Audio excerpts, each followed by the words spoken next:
bengkok.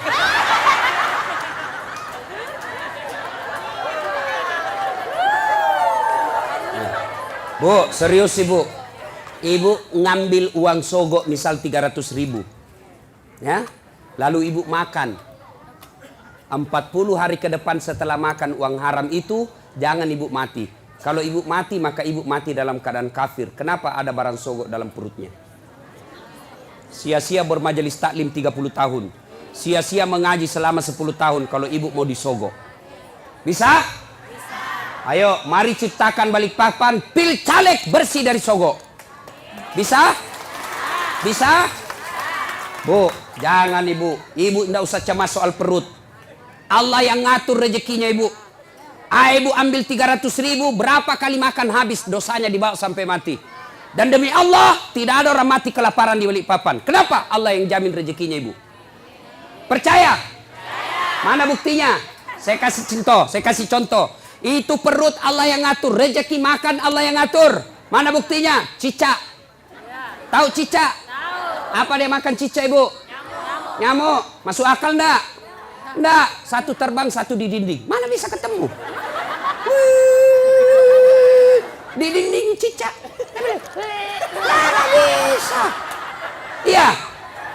Tapi lagu saya waktu kecil apa dia bilang? Cicak-cicak di dinding. Diam-diam merayap, datang seekor nyamuk. Hap!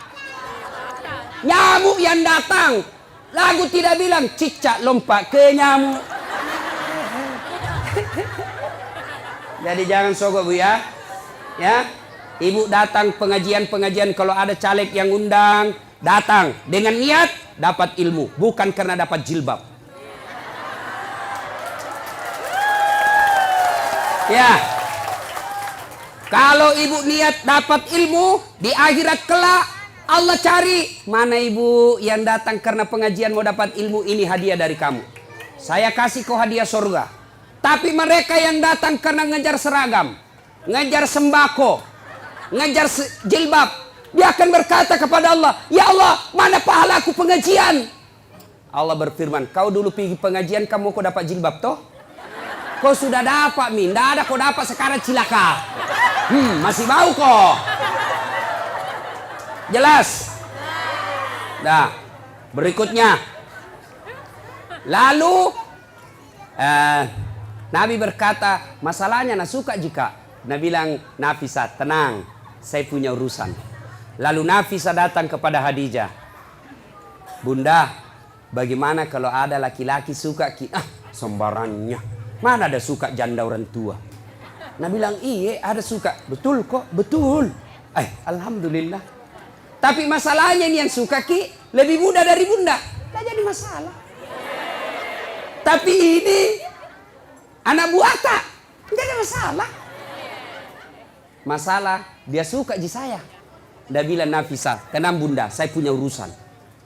Coba, ini namanya menjaga harga diri dua belah pihak. Coba kalau Nafisa mau kasih malu Khadijah, datang ke Muhammad. Muhammad, nah suka kau bunda, banyak uangnya, peraski. Kesempatan kau ambil ini uang, banyak, nah suka sekali kau. Coba, kalau juga Nafisa mau kasih malu Khadijah, begitu caranya. Atau dia kasih malu Muhammad, tapi tidak. Kedua belah pihak dijaga harga dirinya. Begini mestinya tim sukses. Jangan cerita kejelekannya orang. Calon ini biarlah, jangan cerita keburukan calon yang lain. Lebih baik cerita kelebihan-kelebihan calonnya masing-masing. Kalau ada datang tim sukses yang cerita kejelekan orang, demi Allah jangan pilih dia. Kenapa? Dilarang dalam agama menjelek-jelekkan orang. Bisa ibu? Bisa. Betul? Betul. 300.000 lewat. Sudah nikah. Khadijah 45 tahun, Rasulullah 25 tahun. Khadijah 40 tahun, Rasulullah 25 tahun. Selisih 15 tahun. Sudah. Setelah menikah, Khadijah sebelum menikah, Bu, Khadijah sebelum menikah itu kaya. Kekayaan beliau 22/3, lebih dari setengah barang-barang mewah yang ada di Mekah miliknya Khadijah. Bayangkan, kaya. Tapi apa yang terjadi? Setelah menikah dengan Nabi, bangkrut, habis duitnya, kasihan. Suatu kali Nabi tidur di pahanya Khadijah. Tidur di paha Khadijah. Tidur. Ibu-ibu sudah pernah kasih tidur di paha? Nah, ibu-ibu sudah pernah kasih tidur suaminya di paha? Bohong-bohong. Begitu suaminya mau dipaha, gendut sekali. Bagaimana suaminya kada selingkuh? Ibu kada tahu mengurusi. Nah, coba itu Khadijah, ibu. Beliau tidur suaminya. Lalu dia lihat-lihat suaminya dengan wajah yang lusuh, capek. Bukan jelek ya, capek. Kan kentara muka yang capek. Seperti mukanya Ustaz Dasad. Capek bu, capek betul. Dia bilang istriku, mama nyecek, kasihan suamiku. Matoa nih kasih. Sudah tidur. Lalu Khadijah melihat suaminya dan berkata dalam hati, wahai orang-orang Mekah, ayuhan nas, wahai manusia, kenapa kau benci betul ini manusia? Dia lihat di suaminya, kenapa kau benci betul ini manusia? Tidak pernah bicara kasar, tidak pernah nipu kamu, tidak pernah ngambil barang hakmu, tidak pernah merugikan kalian. Ini manusia kok kamu benci? Khadijah sambil melihat suaminya, menetes air matanya. Pas menetes air matanya, jatuh di pipinya Nabi. Nabi terbangun dan melihat dan berkata, wahai Ummul Mukminin, ibunya orang Islam, kenapa kau menangis? Apa kau menyesal menikah sama saya? Tadi kau perempuan janda yang dihormati, sekarang kau dihina gara-gara suamimu saya. Apa kau menyesal karena tadi kau kaya, sekarang kau miskin? Khadijah berkata, tidak demi Allah. Saya tidak pernah menyesal menikah sama engkau ya Muhammad. Malah saya bangga engkau menjadi suamiku. Cuma yang aku pikir, saya sekarang sudah tua renta. Sebentar lagi ajal menjemputku. Hartaku sudah habis. Siapa yang akan menolong engkau nanti ketika ajal sudah menjemput saya?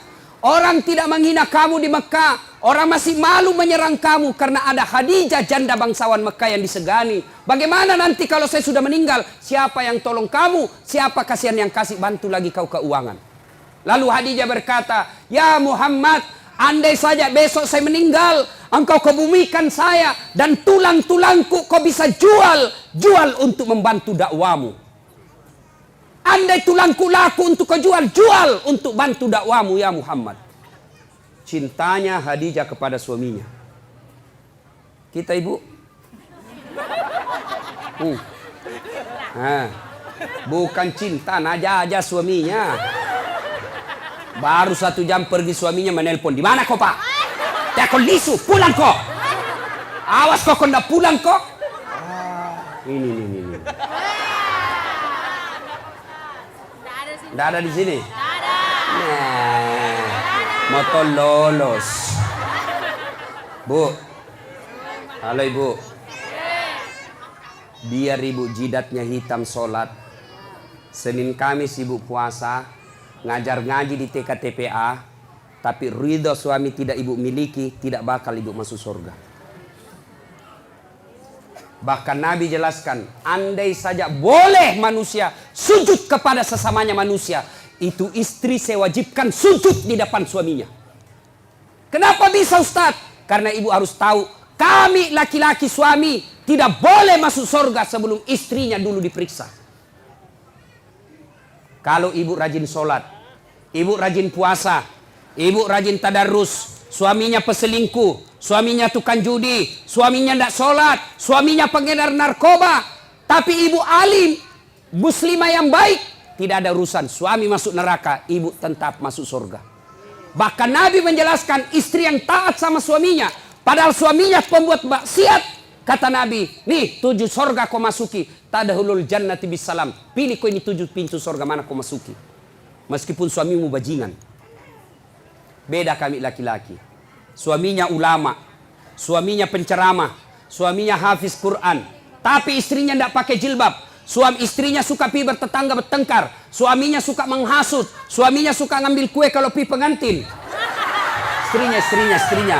Ibu-ibu Pak Doko. Yang selalu saya istilahkan ibu-ibu Columbus. Kelompok ibu-ibu pembungkus.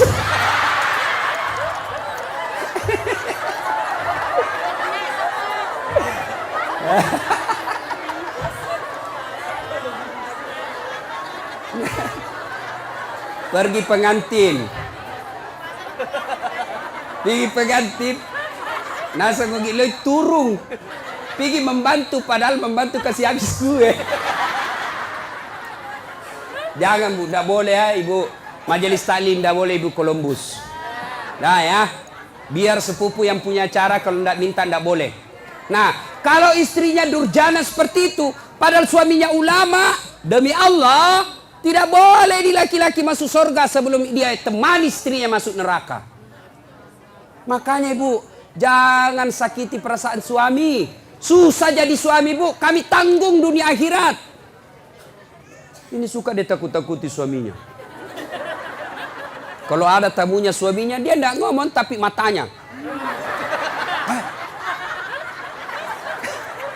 Ada juga itu istri begitu. Dia pelototi mata suaminya. Ada begitu di sini toh? Ada, makanya ibu ketawa. Anu Ibu Di, saya izin dulu pergi sama temanku.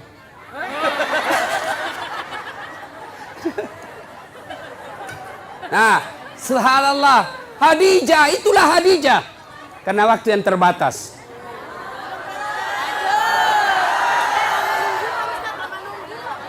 Bu, berapa jam Ibu menunggu? 4 jam. Kalau Ibu menunggu ikhlas, itu yang nambah-nambah amal. Tidak ada yang sia-sia dalam Islam Ibu. Tidak ada yang sia-sia. Menunggu dakwah itu amal. Ibu menunggu. Saya juga menunggu pesawat tadi. Coba sama-sama menunggu. Nah, sampai lagi tadi di pesawat di atas udara lama dia putar-putar. Kubayangkan lagi mama nyece. Bagaimana kalau saya mati? Siapa yang? Janda istriku masih muda. Coba. Sampai di sini langsung disuruh ceramah. Ibu cuma diam-diam ketawa.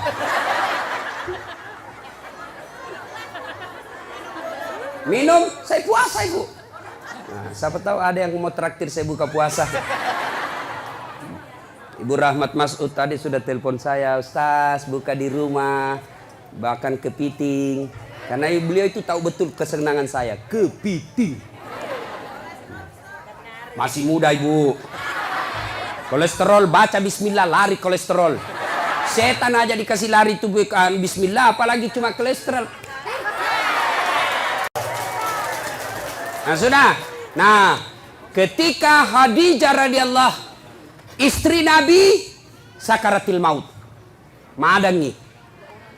Waktu itu Nabi usianya 45 tahun, Khadijah 65 tahun. Bayangkan Ibu, Khadijah sebelum menikah sama Nabi kaya. Tapi ketika Khadijah sakaratil maut, baju yang dia pakai, baju yang sudah 8 kali tambal. Tahu tambal? Tahu? Bahasa Perancisnya tepengi. Robe tambal, robe tambal, robe tambal. 8 kali tambal. Dan tambalan yang terakhir, tambalan ke-8, tidak lagi pakai kain. Kenapa? Tidak ada lagi kainnya Khadijah. Akhirnya apa? Khadijah menambal bajunya yang bolong ke-8 kalinya dengan cara apa? Dengan pelepah daun kurma. Miskin. Ada kira-kira ibu-ibu mau begini? Kaya, sudah menikah, langsung miskin. Dia bilang, gara-gara kaum itu suami kau adalah. Saya banyak uangku tadi kau kasih miskin kah? Keluar kau dari rumah. Khadijah tidak. Masya Allah. Khadijah ketika sakaratil maut sakit, dia panggil anaknya. Siapa namanya anaknya? Fatimah As-Sahra. Dia panggil, Fatimah ta'al. Anakku sini dulu, dengar ini baik-baik Bu. Sini dulu nak. Ya Bunda. Sampaikan ke bapakmu dulu nak. Kau pergi mintakan Kak Serban. Tahu Serban? Tahu Serban? Itu seperti nak pakai Pak Nur Hadi. Serban. Tapi itu kan gaya-gaya. Tuh.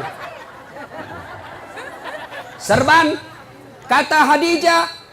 Fatimah. Lo koyo lo kuambokmu nak. Ilonga serbanna. Nakku, kau pergi dulu ke bapakmu, mintakan saya serbannya yang selalu dia pakai terima wahyu.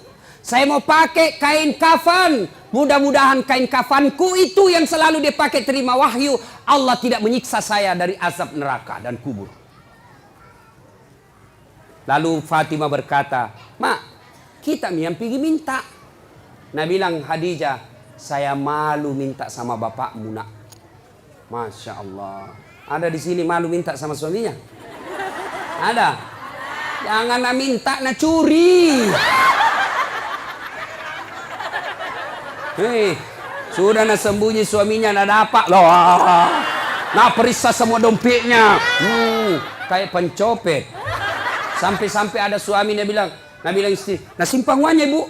Dibawa bantal, dibawa tempat tidur, dibawa plastik, dibawanya lagi tuh dos-dos. Kan dibawanya lagi naik bungkus plastik, 4 lapis. Dia bilang, dah dapat istrinya. Langsung istrinya bilang, Pak, uang apa ini? Langsung dia bilang suaminya, uang sial. Maksudnya apa? Baten aku sembunyi kau dapat ji. Ini ibu-ibu sekarang ini pandai cari uang. Iya toh? Pandai cari uang. Di mana saja disembunyi dia dapat semua. Khadijah, apa kata Khadijah? Saya malu minta sama bapakmu. Bayangkan, habis hartanya untuk nopang suaminya, minta serban, malu. Bayangkan. Didengar sama Nabi. Dengar sama Nabi. Nabi lalu datangi istrinya. Ya Ummul Mukminin, habis hartamu untuk bantu dakwah. Capuk waramparamu malolo tulung. Hanya ini serban yang kau minta dan itu pun kau malu menyatakannya. Nabi menetes air matanya. Lalu kata Khadijah, saya minta kain serban yang engkau selalu pakai nerima wahyu. Mudah-mudahan kain serban itu jadi kafanku sehingga saya tidak tersiksa di alam kubur. Mendengar itu datang Jibril. Datang Jibril, Bu.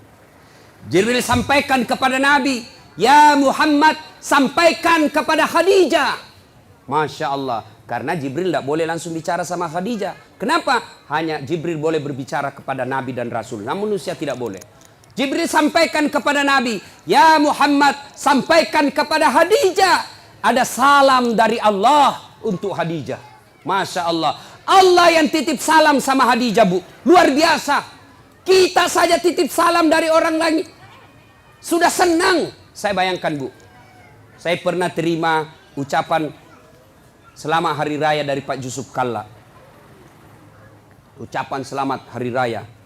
Istana Wakil Presiden Republik Indonesia dengan ini menyampaikan selamat hari raya Idul Fitri, mohon maaf lahir batin. Taqabbalallahu minna wa minkum. Salam hormat Yusuf Kalla, Wakil Presiden Republik Indonesia, kepada saudara Das Atlati.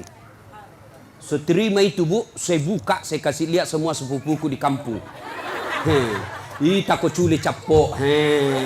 Lihat kok sepupumu. Lihat kok. Itu baru manusia kita sudah bangga.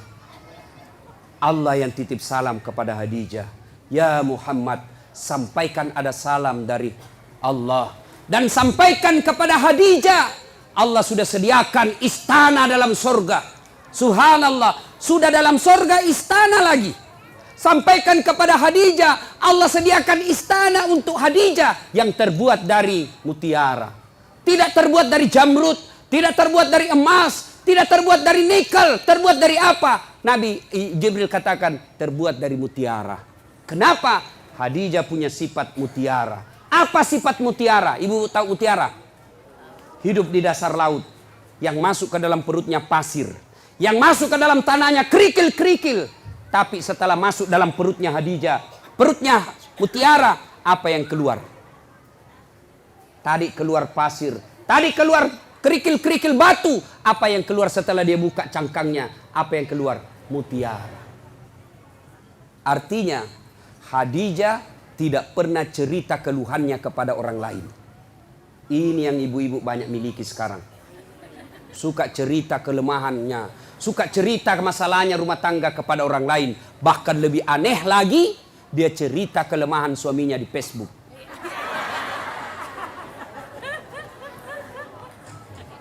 Bu, apa ada manusia tidak punya masalah? Ibu kira-kira yakin enggak Khadijah penuh dengan masalah dalam hidupnya? Khadijah banyak masalahnya dalam hidup. Beliau kadangkala melihat Rasulullah kelaparan. Di depannya lapar Rasulullah. Sampai pucat beberapa kali tidak makan. Beliau melihat dengan mata kepalanya. Rasulullah dihina oleh pamannya. Dilihat dengan mata kepalanya sendiri. Khadijah, apa dia pergi cerita? Tidak. Jadi kalau ibu mau punya sorga, istana dalam sorga, maka ibu punya sifat seperti Khadijah. Apa sifatnya Khadijah? Jangan suka cerita kelemahan rumah tangga. Apa tidak boleh mengeluh? Boleh. Apa tidak boleh curhat? Boleh. Apa tidak boleh mengungkapkan perasaan? Boleh. Tapi kemana? Kepada Allah. Yang dilarang cerita ke medsos, cerita ke tetangga. Ya, ibu-ibu, ada di sini tidak ada masalahnya? Oh, dalam rumah tangga ibu semua orang punya masalah. Contoh, dia bilang enaknya itu Ustaz, kenapa? Gagahnya suaminya. Bu, suami gagah masalah. Kenapa? Dia goda orang, Bu. Apalagi kalau istrinya jelek. Lebih masalah lagi itu. Suami gagah, istri jelek, masalah. Berarti bagus kalau suami jelek, Ustaz. Suami jelek dihina orang. Kita lagi malu jalan sama dia. Duluan aja Pak, saya menyusul. Suami gagah, masalah. Suami jelek, masalah. Berarti bagus kalau tidak ada suami. Ya bagus Ibu. Nabi lagi ke orang Gasturi, gadis tua Republik Indonesia. Coba. Ayo, bagus kalau banyak suami, lebih masalah lagi. Coba. Tidak ada orang tidak ada masalah. Dulu waktu mau menikah, apa masalahnya? Mudah-mudahan dapat jodoh. Dapat suami, ada masalah, selesai masalahnya? Tidak. Mau punya anak. Punya anak, selesai masalahnya? Tidak. Mau punya rumah. Sudah punya rumah, selesai masalahnya? Mau punya mobil. Punya mobil, selesai masalahnya? Tidak. Bayar cicilannya. Maka Khadijah pun demikian. Tapi Khadijah ketika ada masalahnya, beliau ngadu kepada Allah. Kita ada masalah, mana? Ambil HP. Update status. Dia cerita semua jeleknya suaminya. Tidak kusangka kau begitu. Waktu kau dulu melamar saya begitu sopan. Sekarang kau kasarnya minta ampun. Semua teman Facebooknya tahu. Dia pergi cerita sama tetangganya. Suamiku kok gini ya. Dulu waktu masih di Pinang saya, dia pacari saya. Sopannya, hati-hati dek. Pelan-pelan dek. Ada batu di depan, hati-hati. Itu waktu masih gadis. Sekarang sudah anak punya 3, tahan tuh kakiku. Dia bilang, di mana kau simpan matanu dong? Nah, jangan cerita kejelekan suami ke orang lain. Lebih mana? Ngadu kepada Allah. Ya Allah, begitu baik suami saya dari tahun pertama sampai tahun 10. Setelah ini ya Allah, setelah terpilih jadi anggota DPR, setelah bagus rumahnya, setelah bagus dia punya mobil, sepertinya dia mulai terpikat sama wanita lain. Ya Allah. Bukan saya, Bu. Bukan juga Pak Nur Hadi. Ya Allah, Engkau yang menitipkan rasa cinta dalam hati suamiku. Pelihara cintanya kepada aku ya Allah. Jangan Engkau palingkan hatinya ke orang lain. Buat dia pusing kepalanya kalau dia tidak lihat saya 24 jam. Boleh doa begitu Bu. Ngadu kepada Allah. Ya Allah, saya lihat suamiku makin hari makin kasar ya Allah. Aku tidak mampu mendidiknya ya Allah. Tapi Engkau yang beri hidayah. Berikan hidayah kepada suamiku ya Allah. Supaya dia menjadi suami yang menjadi imamku dunia akhirat. Jangan pergi cerita sama tetangga. Itu suamiku pelitnya nah. Sudah pelit kalau tidur ngorok. Sudah itu keluar lagi nyiurnya. Beleng-beleng. Kamu dicerita. Bertengkar sedikit langsung sudah telepon mamanya di Sulawesi. Mak, suamiku begini. Jangan. Minta pertolongan Allah. Allah cuma minta ud'uni astajib lakum. Minta kau kepadaku, saya yang selesaikan masalahmu. Ayo, minta berdoa kepada Allah. Dan berdoa tidak harus bahasa Arab. Ada yang selalu bilang, Ustadz, apa doanya? Suamiku ini sudah mulai lain-lain. Doanya, 1, perbaiki pelayanan. Ini rahasia laki-laki, Bu.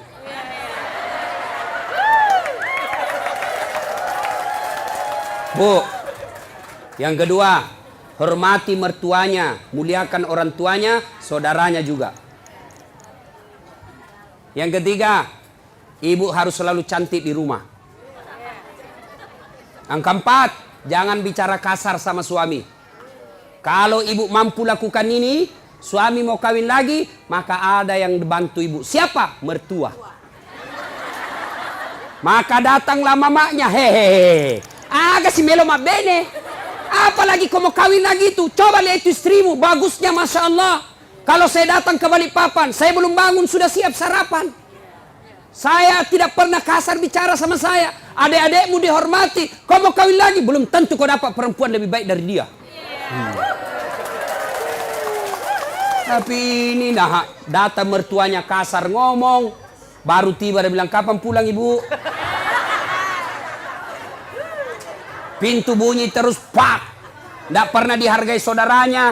Maka begitu pulang kampung ke Sulawesi, apa nak bilang mamanya? Nah, saya kasih sekolah kau itu tinggi-tinggi supaya hormati ke orang. Kenapa justru istrimu tidak hormati kau? Apa itu istrimu itu? Tidak hargai saya, tidak hargai saudaramu. Padahal kau yang carikan uang. Sudah nih, kawin sama kau lagi.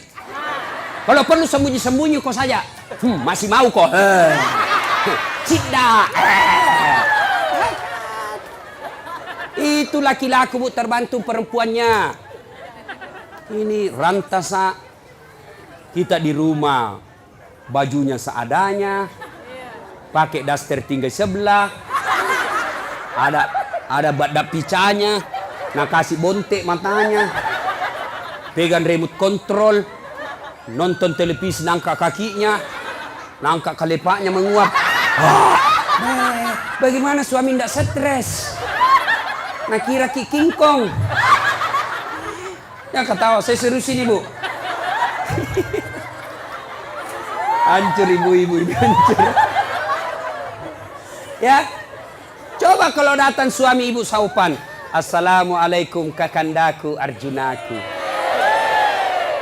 Dia bilang suaminya, waalaikumsalam adindaku Sri Kandiku. Lalu dia bilang lagi istrinya, itawa kakang abangku gaganya hari ini. Langsung dia bilang suaminya, berarti saya jelek kemarin. Ayo bu ya, pertama sifat Khadijah merahasiakan kekurangan dan kelemahan rumah tangga. Jangan cerita ibu, cerita boleh, kemana? Kepada Allah, minta kepada Allah, minta tolong ibu. Kalau Allah yang tolong ibu, biar perempuan apa yang goda suami tidak akan berhasil. Kenapa? Allah yang lindungi suami. Rezeki Allah yang ngatur. Berdoa kepada Allah. Suami pergi cari nafkah. Apakah sebagai sopir, apa sebagai nelayan, apa saya politisi, apa pedagang, apa saja kerjanya suami. Istri yang baik, pergi suaminya. Tinggal istrinya sholat duha di rumah. Selesai dia sholat duha, dia berdoa kepada Allah. Ya Allah, Engkau yang menentukan dan mengatur rezeki suami saya. Jika rezekinya masih di atas langit, turunkan. Jika masih dalam tanah, munculkan. Jika masih jauh, dekatkan. Jika masih sedikit, cukupkan. Yang lebih penting dari itu, ya Allah, berkahkan. Coba nih. Ibu tidak harus bahasa Arab. Ngadu, nangis kepada Allah. Nangis kepada Allah. Bahasa Bugis boleh. Daripada bahasa Arab tidak ditahu artinya. Nabalam malaikat apa maksudnya nih ibu ini? Dia mau doa bukan rezeki dan minta hujan. Tidak harus bahasa Arab. Boleh ibu berdoa begini. Bu dengar. Ya Allah, Engkau sudah tahu apa masalahku ya Allah. Engkau melarang saya minta tolong kepada manusia.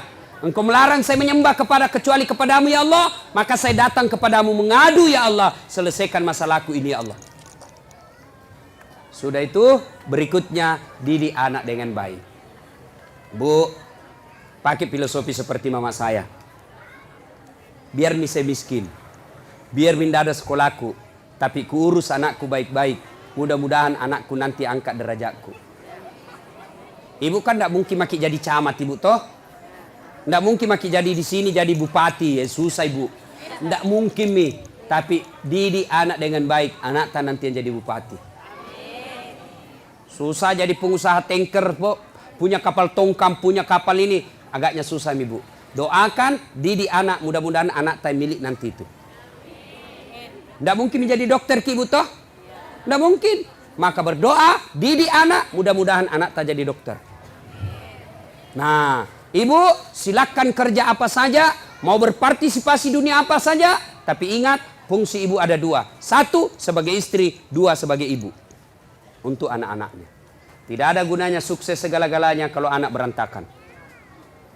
Contoh ibu, ini sudah kejadian ibu. Ya, kejadian ini. Ini ada anak-anak yang curhat sama saya. Usia 15 tahun. 15 tahun ibu. Ustaz, hamil pacarku. 15 tahun. Saya bilang, cewekmu usia berapa? Satu kelas sama saya Ustaz. SMP. Ya.